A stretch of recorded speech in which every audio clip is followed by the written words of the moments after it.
আমরা বিশ্বাস করি প্রতিরক্ষা সক্ষমতা ছাড়া কার্যকরী বৈদেশিক নীতি সম্ভব নয়।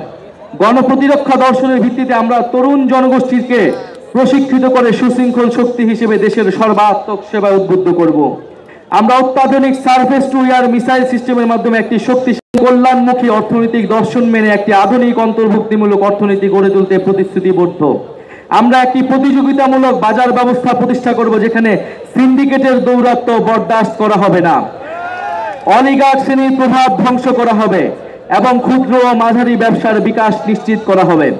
আমরা উন্নয়নকে শুধু জিডিপির সংখ্যা দিয়ে পরিমাপ করব না, নাগরিকের অন্ন, বস্ত্র, বাসস্থান, শিক্ষা, চিকিৎসা, ইন্টারনেট এসব মৌলিক সেবা এবং সেবার মান ও প্রাণ প্রকৃতি পরিবেশের সুরক্ষাই হবে আমাদের উন্নয়নের মানদণ্ড। আমরা বেকার ভাতা, বয়স্ক ভাতা, বিধবা ভাতা, পথ শিশু ও ছিন্নমূল মানুষদের জন্য আমরা পুনর্বাসন, শিক্ষা, স্বাস্থ্যসেবা ও কর্মসংস্থানের মাধ্যমে অর্থনৈতিক ও সামাজিক নিরাপত্তা নিশ্চিত করব।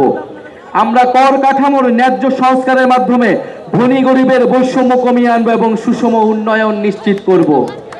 মধ্যম আয়ের ফাঁদ ও চতুর্থ শিল্প বিপ্লবের তথ্য প্রযুক্তিগত চ্যালেঞ্জ মোকাবেলা আমরা প্রণয়ন করব একটি দূরদৃশ্য সমন্বিত পরিকল্পনা। আমরা ব্যাংকিং ও আর্থিক খাতের বিদ্যমান কাঠামোকে কৃষি উপকরণে ভেজাল রোধে কঠোর নজরদারি ও জবাবদিহিমূলক লাইসেন্স ব্যবস্থা গড়ে তোলা হবে।